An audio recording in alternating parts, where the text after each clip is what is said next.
Good evening बच्चों। देखो बच्चों, कल अपने पॉलिटिकल साइंस का जो 5वां प्री बोर्ड पेपर है उसके अपने स्टार्टिंग के 10 क्वेश्चन का सॉल्यूशन कर चुके हैं। आज अपने 10 से आगे के जो क्वेश्चन है उनका सॉल्यूशन अपने करने जा रहे हैं। ठीक है, तो स्टार्ट करते हैं भैया अपने क्वेश्चन नंबर 11 से। 11वां क्वेश्चन है भैया अपने भारत की द्वितीय पंचवर्षीय योजना कब बनी, इसमें मुख्य रूप से किस पर जोर दिया गया। मतलब अपने भारत में भैया पंचवर्षीय योजनाएं बनी थी ना, उनमें सेकंड पंचवर्षीय योजना का टाइमिंग क्या था। तो भैया द्वितीय पंचवर्षीय योजना बनी थी 1956 से लेके 1961 तक। ठीक है, अब आगे इसमें पूछा गया इसमें मुख्य रूप से किस पर जोर दिया गया। तो भैया ध्यान रखना, इसमें जोर दिया गया था उद्योगों पर, औद्योगिक विकास के ऊपर, जबकि पहली पंचवर्षीय योजना में जोर दिया गया था कृषि और सिंचाई पर। ठीक है, क्वेश्चन नंबर 12 की बात करते हैं भैया। 12वां क्वेश्चन है, भारत और पाकिस्तान के मध्य तनाव के कोई दो कारण बताइए। मतलब भारत और पाकिस्तान के मध्य भैया हमेशा तनातनी रहती है, इसके तनाव के कारण क्या है। तो देखो, अपने पहला कारण तो दे सकते हैं कि भारत और पाकिस्तान के मध्य सर्किक विवाद है। दूसरा अपने कह सकते हैं भैया भारत और पाकिस्तान के मध्य सियाचिन ग्लेशियर को लेकर विवाद है। तीसरा अपने कह सकते हैं कि पाकिस्तान द्वारा आतंकवाद को संरक्षण देना। चौथा अपने कह सकते हैं कि पाकिस्तान द्वारा भारत विरोधी गतिविधियां करना। तो इस प्रकार से अपने कोई भी दो कारण आप अपनी इच्छा के अकॉर्डिंग कर सकते हो। क्वेश्चन नंबर 13, देखो भैया यहाँ पर मैं ज़्यादा डिटेल से नहीं बताऊंगा, मेरा मकसद जो था वो था आपको मोस्ट क्वेश्चन उपलब्ध कराना। यहाँ पर मैं आपको मोटा मोटा आंसर बताऊंगा, बाकी सारा मेरा आपको पढ़ाया हुआ है, सारे नोट्स भी आपको लिखाए हुए हैं। ठीक है, 13वां क्वेश्चन है भैया, सार्क की स्थापना के कोई दो उद्देश्य बताइए। सार्क भैया, सार्क बोल दो या इसी को बोलते हैं अपने दक्षेस, इसका दूसरा नाम क्या है, दक्षेस। और दक्षेस का पूरा नाम है दक्षिण एशियाई क्षेत्रीय सहयोग संगठन, जिसकी स्थापना भी 1985 में ढाका में हुई थी, और ढाका है बांग्लादेश की राजधानी। अब यहाँ पर पूछा गया है इसकी स्थापना के उद्देश्य क्या थे। तो उद्देश्य सीधा सा है भैया, जो सदस्य देश है उन सदस्य देशों का क्या करना, आर्थिक विकास करना। पहला उद्देश्य ये दे सकते हैं अपने। दूसरा है अपने सदस्य देशों के मध्य एक प्रकार से मित्रतापूर्ण या सहयोग मूलक संबंध स्थापित करना। ठीक है, क्वेश्चन नंबर 14, रियो सम्मेलन कब और कहाँ हुआ। रियो सम्मेलन हुआ था भैया 1992 में, और कहाँ पर हुआ था, ब्राज़ील का एक शहर है जिसका नाम है रियो डी जेनेरिया, वहाँ पर यह सम्मेलन हुआ था। देखो, आपको जब पढ़ाया था उसमें बताया था कि इसमें लगभग 170 देशों ने भाग लिया था, और कई स्वयंसेवी संगठन जो है, बहुराष्ट्रीय निगम जो है, इन्होंने भी इस सम्मेलन में भाग लिया था। अब यहाँ पर पूछा है इस सम्मेलन का रिजल्ट क्या रहा, परिणाम क्या निकला। तो परिणाम में अपने कह सकते हैं कि भैया रियो सम्मेलन जो है उसमें अपने जैव विविधता है, वानिकी है, जलवायु है, इनके संबंध में नियम निर्धारित किए गए। भविष्य के लिए एक विकास कार्यक्रम जिसको बोलते हैं अपने एजेंडा 21, उसका निर्धारण किया गया, तथा विकास के कुछ और भी नए लक्ष्य निर्धारित किए गए। पर्यावरण संरक्षण को कैसे बनाया जाए इस पर जोर दिया गया। इसके अलावा यह विश्व राजनीति के दायरे में अपने पर्यावरण को लेकर बढ़ते सरोकारों के रूप में एक ठोस कदम उठाया गया। तो इस प्रकार से कोई भी अपने 2-4 परिणाम जो है वो आपको याद रखने हैं। क्लियर है। क्वेश्चन नंबर 15 है भैया, क्या एकल पार्टी के प्रभुत्व का भारतीय राजनीति के लोकतांत्रिक चरित्र पर खराब असर हुआ। एकल पार्टी के प्रभुत्व का, एकल पार्टी कौन सी भैया, आपको पता है भारत में शुरू के जो 3 आम चुनाव हुए थे, पहला आम चुनाव 1952 में, दूसरा 57 में, और तीसरा हुआ था भैया 1962 में।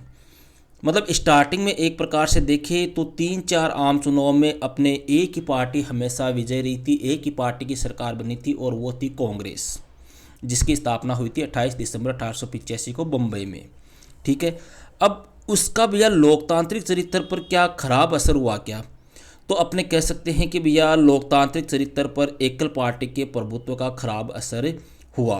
खराब असर इसलिए हुआ भैया क्योंकि जो छोटी मोटी पार्टियां थी, ठीक है, जो क्षेत्रीय पार्टियां थी, उनको एक प्रकार से उभरने का मौका नहीं मिला।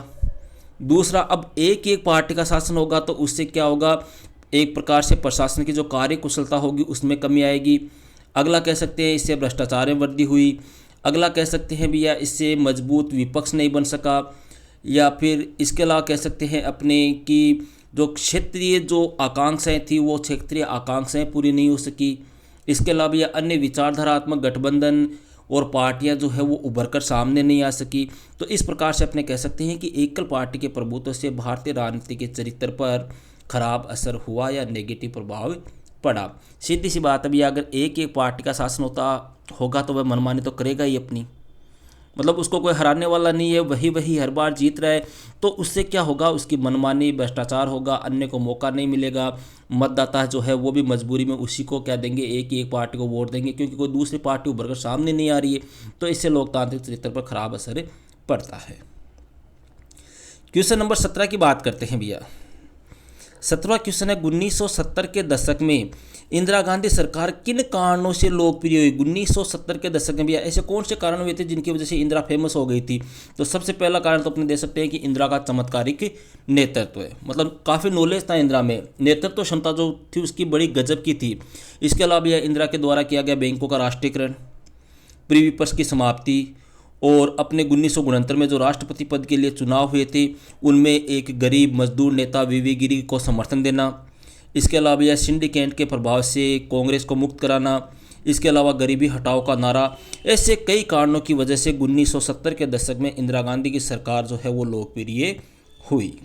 ठीक है, क्वेश्चन नंबर 17 देखो भैया, 17वां क्वेश्चन जो है वो खंड स है, आपका पेपर में भी आपके ऐसा ही आएगा। दीर्घ लघुत्तरात्मक प्रश्न होंगे, इनकी उत्तर सीमा 100 शब्द, 100 शब्द का मतलब 12-13 लाइन के आसपास। ठीक है, और प्रत्येक प्रश्न जो है वो कितने अंक का है, 3 अंक का है। तो 17वें क्वेश्चन की बात करते हैं भैया। 17वां क्वेश्चन है, पाकिस्तान में लोकतंत्र के स्थायी न बन पाने के प्रमुख कारण बताइए। मतलब पाकिस्तान में भैया कभी सैनिक शासन रहा, कभी लोकतंत्र रहा, इस प्रकार से वहाँ पर चलता रहा। तो यहाँ पे ये पूछ रहा है कि लोकतंत्र स्थायी क्यों नहीं बन पाया। ये क्वेश्चन भैया बहुत बार आपके एग्जाम में आता है, ध्यान रखना इसको। तो स्थायी इसलिए नहीं बन पाया क्योंकि भैया पाकिस्तान जो है उसमें एक प्रकार से आतंकवाद का गढ़ है, पहली बात तो ये कह सकते हैं। दूसरा, वहाँ पर सेना का बाहुल्य है। तीसरा, अपने कह सकते हैं कि पाकिस्तान को अंतर्राष्ट्रीय समर्थन का अभाव है। चौथा, अपने कह सकते हैं भैया वहाँ पे जो मुस्लिम धर्मगुरु अभिजन वर्ग जो है उनका क्या है, एक प्रकार से दबदबा है, उनका भी प्रभाव है। इस वजह से पाकिस्तान में लोकतंत्र स्थायी नहीं बन पाया। अब इसी में देखो भैया अथवा दिया हुआ है, दक्षिण एशियाई क्षेत्र की प्रमुख विशेषताओं का उल्लेख कीजिए। दक्षिण एशियाई क्षेत्र की प्रमुख विशेषताओं का उल्लेख कीजिए। तो अपने कह सकते हैं भैया दक्षिण एशिया जो है वो विविधताओं से भरा हुआ क्षेत्र है। ठीक है, पहली बात। दूसरी बात अपने कह सकते हैं कि यहाँ पर सामाजिक एवं सांस्कृतिक विभिन्नताएं हैं। और तीसरी बात अपने कह सकते हैं कि दक्षिण एशिया में अपने उत्तर में हिमालय पर्वत है, दक्षिण में हिंद महासागर है, पश्चिम में अरब का सागर है, पूर्व में बंगाल की खाड़ी है।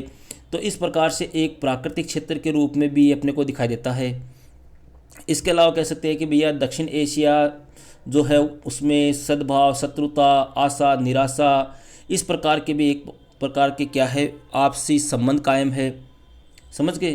तो इस प्रकार के अपने विशेषताएं इसके बता सकते हैं। और दक्षिण एशिया जो है वो मुख्य रूप से किन देशों के लिए काम में लिया जाता है, यह शब्द भी अपने भारत है, पाकिस्तान है, बांग्लादेश, नेपाल, भूटान, मालदीव वगैरह ये जो देश है इनको अपने दक्षिण एशियाई क्षेत्र के रूप में जाना जाता है। क्लियर है। क्वेश्चन नंबर 18 की बात करते हैं भैया। 18वां क्वेश्चन है, विश्व की साझी संपदा का अर्थ उदाहरण सहित स्पष्ट कीजिए। साझी संपदा, देखो साझी का मतलब क्या होता है, सबका, बस इतना ध्यान रख लो। मतलब जिसके ऊपर सभी का अधिकार हो वह क्या हो गई, साझी संपदा। ठीक है, लेकिन जैसे मान लो अपने घर का चूल्हा है, गांव का कुआं है, तो वो कैसा हो गया, साझी संपदा तो हो गई ना। वो ऐसे थोड़ी है कि कोई व्यक्ति विशेष का ही है, वो तो सबका हो गया। लेकिन यहाँ पे क्वेश्चन है विश्व की साझी संपदा। तो विश्व की साझी संपदा के उदाहरण अपने दे सकते हैं, जैसे भैया मान लो अपने अंतरिक्ष है, ठीक है, अपने पृथ्वी का वायुमंडल है, अंटार्कटिका की समुद्री सतह है, ये क्या है, विश्व की साझी संपदा के उदाहरण है। ठीक है, इसी में भैया फिर अथवा है, भारत सरकार के पर्यावरण संबंधी प्रयासों का संक्षिप्त विवरण दीजिए। ये क्वेश्चन भी बहुत बार आता है, बहुत बार ये क्वेश्चन आता है अपनी कि भारत सरकार ने कौन कौन से कार्य किए थे भैया। तो पहला तो अपने कहते हैं कि भारत सरकार जो थी उसने नेशनल ऑटो फ्यूल पॉलिसी लागू करके स्वच्छ ईंधन लागू कर दिया वाहनों में। दूसरा अपने कह सकते हैं कि 2001 में ऊर्जा संरक्षण अधिनियम पारित किया। तीसरा अपने कह सकते हैं कि 2003 में बिजली अधिनियम जो है वो पारित करके नवीकरणीय ऊर्जा संसाधनों के प्रयोग पर बल दिया। इस प्रकार से ये 3 प्रयास जो है वो भारत सरकार के द्वारा किए गए थे। क्लियर है। नेक्स्ट क्वेश्चन की बात करते हैं भैया, क्वेश्चन नंबर 19। 19वां क्वेश्चन है भैया, अपने दलित पैंथर्स का गठन कब और कहाँ हुआ, इसने कौन कौन से मुद्दे उठाए। दलित पैंथर्स भैया अपने महाराष्ट्र में बना था। पहली बात, कब बना था, 1972 में बना था। ठीक है। इसने कौन कौन से मुद्दे उठाए थे भैया। देखो, दलित पैंथर्स जो है भैया, इसने अपने जाति पर आधारित जो भेदभाव होता है, जाति पर आधारित जो असमानताएं होती है, उसको लेकर मुद्दा उठाया था। दूसरा, अपने कह सकते हैं कि इसने अस्पृश्यता या छुआछूत जो है उसका विरोध किया। ठीक है। तीसरा, अपने कह सकते हैं भैया, इसने भौतिक संसाधनों के बंटवारे में जो एक प्रकार से भेदभाव होता है, अन्याय होता है, उसके खिलाफ आवाज़ उठाई। इसके अलावा भैया इसने दलितों के साथ में जो सामाजिक और आर्थिक उत्पीड़न होता है उसके खिलाफ भी क्या उठाई, आवाज़ उठाई। ठीक है। नेक्स्ट क्वेश्चन है भैया, क्वेश्चन नंबर, देखो 19 में एक अथवा हो रहा है भैया, नर्मदा बचाओ आंदोलन के बारे में आप क्या जानते हो। अच्छी तरह से मेरे ख्याल से लगभग स्टूडेंट को ये आता होगा। 1988-89 में यह आंदोलन प्रारंभ हुआ था और बांधों के निर्माण का विरोध करने के लिए यह आंदोलन हुआ था। और मुख्य रूप से गुजरात में जो है वो तीव्र विरोध हुआ था, क्योंकि गुजरात में एक बांध बनाया जा रहा था भैया, सरदार सरोवर बांध। वहाँ पर जो लोग निवास कर रहे थे, आदिवासी लोग जो रह रहे थे, उनको वहाँ से हटाया गया। तो उन्होंने पुनर्वास की मांग की, सरकार ने पुनर्वास देने से मना कर दिया। तब उनके द्वारा इस प्रकार के आंदोलन चलाए गए थे। कई बांध बने थे, इसमें 30 बड़े हैं, 135 मझोले थे, 300 छोटे बांध थे। बाद में सरकार ने 2003 में राष्ट्रीय पुनर्वास नीति भी क्या कर दी थी, लागू कर दी थी। क्लियर है। क्वेश्चन नंबर 20वां क्वेश्चन है भैया, सन 1990 के दशक में कांग्रेस के पतन के प्रमुख कारणों पर प्रकाश डालिए।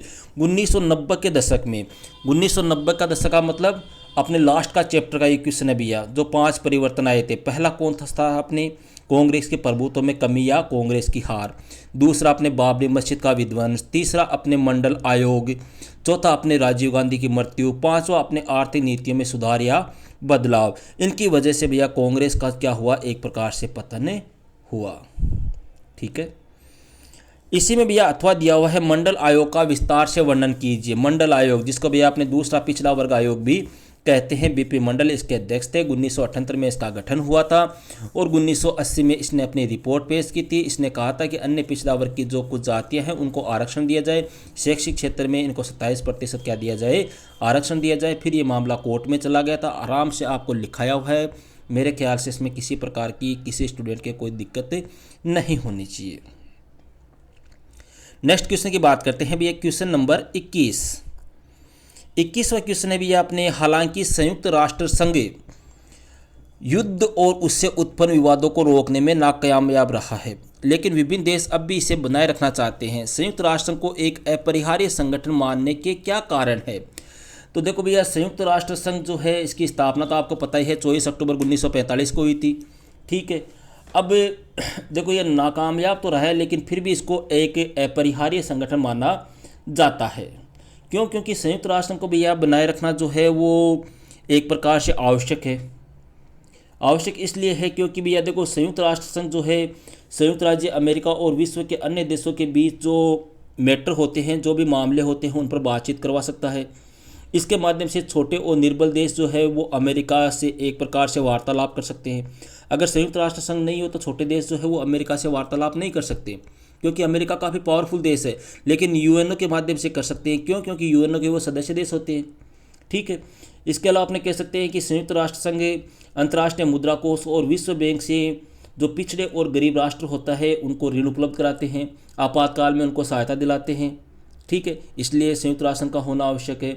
इसके अलावा अपने कह सकते हैं कि भैया जिन राष्ट्रों के पास में वर्तमान समय परमाणु बम है, ठीक है, तो उनको अपने एक प्रकार से और हथियारों के निर्माण और रसायन तथा जैविक हथियारों के प्रयोग को रोकने के लिए भी संयुक्त राष्ट्र संघ क्या है, आवश्यक है। मतलब कहने का मतलब ये हो गया कि संयुक्त राष्ट्र संघ हालांकि युद्ध को रोकने में नाकामयाब रहा है, लेकिन फिर भी कई ऐसे मैटर हैं जिनकी वजह से संयुक्त राष्ट्र संघ जो है उसका होना आवश्यक है। क्लियर है। इसी में देखो भैया एक अथवा और है। अथवा में है अपने 3 क्वेश्चन है 21वें के।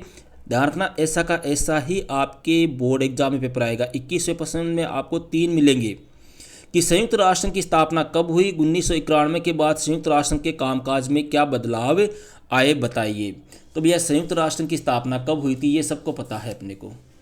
संयुक्त राष्ट्र की स्थापना जो है वो 24 अक्टूबर 1945 को हुई थी। 1991 के बाद 1991 में क्या हुआ था भैया, अपने सोवियत संघ का विघटन हो गया था।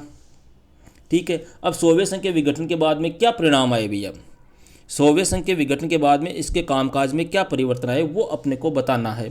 तो अपने कह सकते हैं कि भैया पहला परिणाम तो ये निकला कि एक प्रकार से जो सोवियत संघ का उत्तराधिकारी था रूस, ठीक है, और अमेरिका के मध्य जो है वो सहयोगात्मक संबंध बने।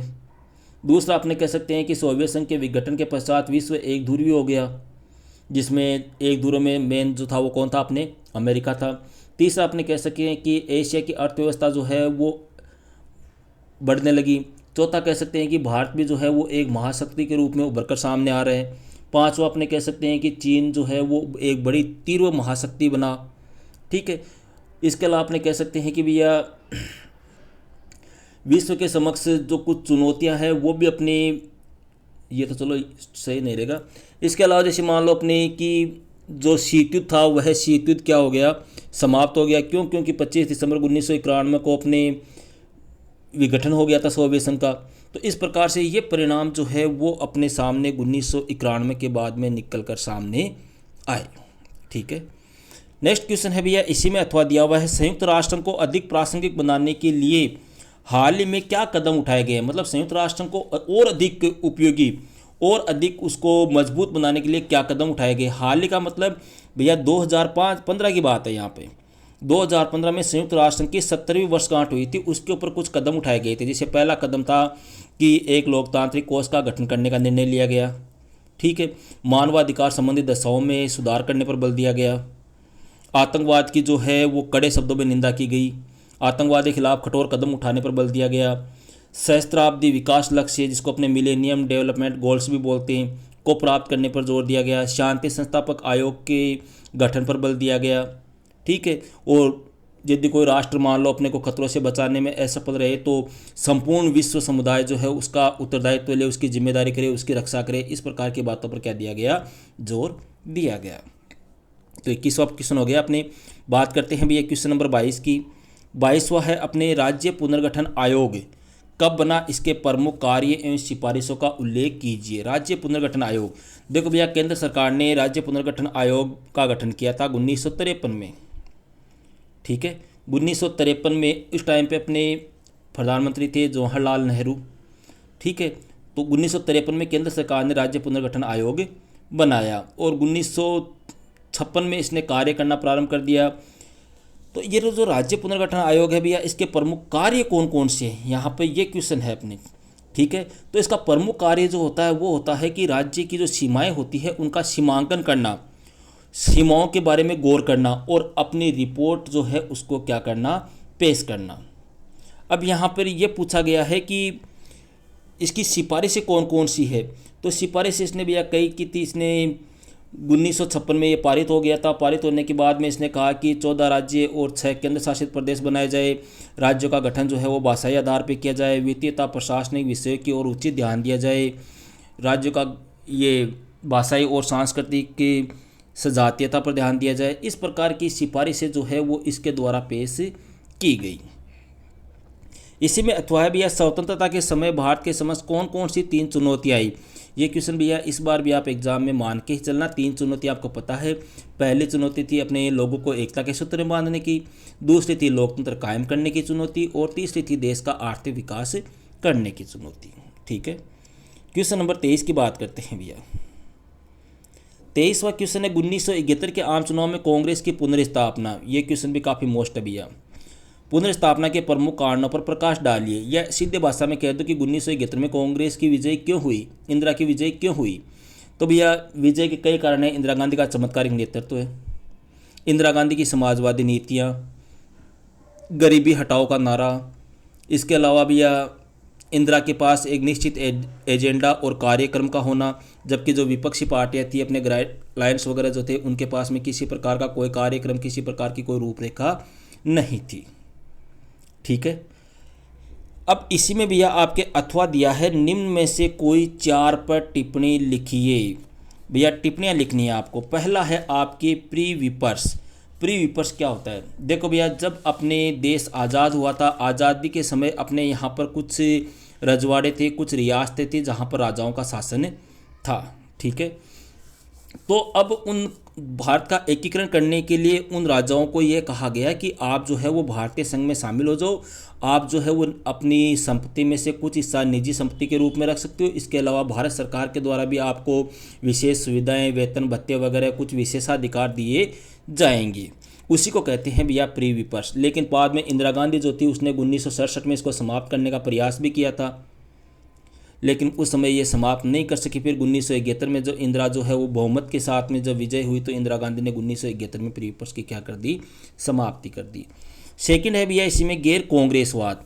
देखो गैर कांग्रेसवाद क्या है? देखो जो भैया कांग्रेस की विरोधी पार्टियाँ थी, कांग्रेस के खिलाफ जो पार्टियाँ थी, उन्होंने ये महसूस किया कि हर बार जो है वो वोट बच जाने के कारण वोट क्या होते हैं, बट जाते हैं आपस में। 5 वोट किसको मिल गए, 5 किसी को मिल गए, 5 किसी को मिल गए। तो इसकी वजह से क्या होता है, हर बार कांग्रेस पार्टी जीत जाती है। तो जब इंदिरा गांधी आई तो इन्होंने देखा कि इंदिरा जो है उसमें अनुभव की कमी भी है और कांग्रेस के अंदर भी एक प्रकार से क्या चल रही है, टूट सी चल रही है। तो अपने राम मनोहर लोहिया जो थे उन्होंने भैया कांग्रेस को सत्ता से हटाने के लिए एक शब्द काम में लिया था, एक रणनीति बनाई थी, उसी को नाम दिया गया है गैर कांग्रेसवाद, ठीक है। नेक्स्ट है भैया ग्रेड अलायंस। ग्रेड अलायंस क्या है? देखो भैया 1971 के जो आम चुनाव हुए थे, ठीक है, कांग्रेस के विघटन के बाद में 1971 के जो अपने वैसे देखें तो 5वें आम चुनाव थे, उनमें जितनी भी बड़ी गैर साम्यवादी और गैर कांग्रेसी विपक्षी पार्टियां थी उन्होंने अपना क्या बना लिया था, एक गठबंधन बना लिया था। और इसी गठबंधन को क्या नाम दिया गया? ग्रेड अलायंस नाम दिया गया।